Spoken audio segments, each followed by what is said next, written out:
হরে কৃষ্ণ। শ্রাবণ মাসের কৃষ্ণপক্ষের একাদশীটি হচ্ছে কামিকা একাদশী।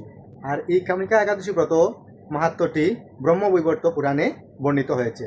তাই এই শ্রাবণ মাসের কামিকা একাদশীটি আপনারা কবে পালন করবেন? ইংলিশ অগস্টের রবিবার 9 তারিখ, সেটি বাংলাদেশ, ইন্ডিয়া এবং মিডল ইস্টের একই দিনে এই কামিকা একাদশী ব্রতটি আপনারা পালন করবেন। আর আপনারা যে যে স্থানে আছেন সেখান থেকেই একাদশীর অ্যাপটা ইউজ করবেন, তাহলে আপনার সেই দিনে পরের দিনে গিয়ে যে ব্রত উপবাসের সময়টাও সেটা আপনার পালনের সময়টা পেয়ে যাবেন। তাই আপনাদের বলে শোনাবো কামিকা ব্রত মাহাত্ম্যটি। কামিকা একাদশী ব্রত মাহাত্ম্য। শ্রাবণ কৃষ্ণপক্ষিয়া কামিকা একাদশীর কথা ব্রহ্মবৈবর্ত পুরাণে যুধিষ্ঠির শ্রীকৃষ্ণ সংবাদে বলা হয়েছে। যুধিষ্ঠির মহারাজ শ্রীকৃষ্ণকে বললেন, হে গোবিন্দ, হে বাসুদেব, শ্রাবণ মাসের কৃষ্ণপক্ষের একাদশীর নাম এবং মাহাত্ম্য সবিস্তারে আমার কাছে বর্ণনা করুন। তা শুনতে আমি অত্যন্ত কৌতূহলী। প্রত্যুত্তরে বক্তব্যশল ভগবান শ্রীকৃষ্ণ বলেন, হে রাজন, পূর্বে দেবর্ষি নারদ প্রজাপতি ব্রহ্মাকে এই প্রশ্ন করিলেন। তিনি যে উত্তর প্রদান করেছিলেন আমি এখন সেই কথা বলছি, আপনি মনোযোগ সহকারে শ্রবণ করুন। এক সময় ব্রহ্মার কাছে ভক্তশ্রেষ্ঠ নারদ জিজ্ঞাসা করলেন, হে ভগবান, শ্রাবণ মাসের কৃষ্ণপক্ষিয়া একাদশীর নাম কি? এর আরাধ্য দেবতাকে? সেই ব্রতের বিধি বা কী রকম এবং এই ব্রতের ফলে কি পুণ্য লাভ হয় তা সবিশেষে জানতে ইচ্ছা করে। আপনি কৃপা করে আমাকে তা জানালে আমার জীবন ধন্য হবে।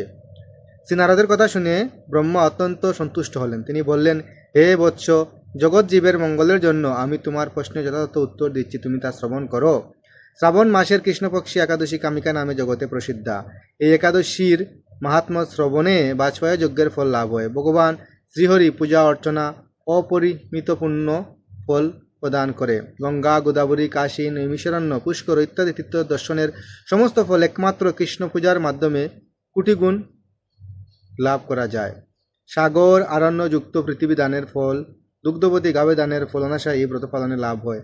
যারা পাপ পুণ্য সাগরে নিমগ্ন, এই ব্রতই তাদের উদ্ধারের একমাত্র সহজ উপায়। এইরকম পবিত্র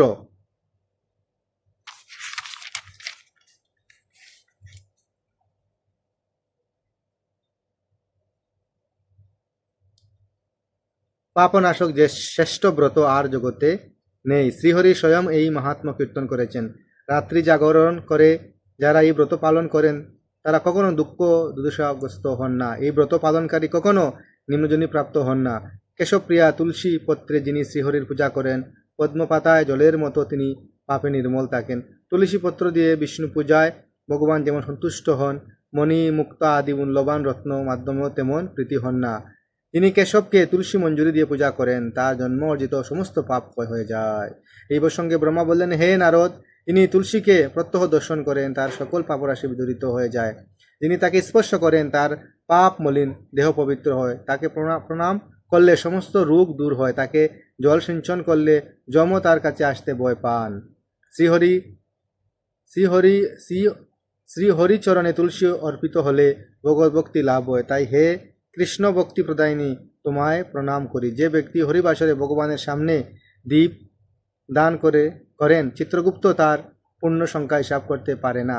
তার পিতৃপুরুষেরাও পরম প্রাপ্তি লাভ করেন। শ্রীকৃষ্ণ বলেন, হে রাজন, আমি আপনার কাছে সর্বপাপ হারিণী কামিকা একাদশীর মাহাত্ম্য বর্ণনা করলাম। এতএব যিনি ব্রহ্মহত্যা, ব্রণ হত্যা, পাপবিনাশিনী মহাপুণ্য ফল দেয় এই ব্রত পালন করেন ও মাহাত্ম্য শ্রবণ সহকারে শ্রদ্ধা সহকারে পাঠ অথবা শ্রবণ করবেন, তিনি সর্বপাপ থেকে মুক্ত হয়ে বিষ্ণুলোকে গমন করবেন। জয় শ্রী কামিকা একাদশী কি জয়।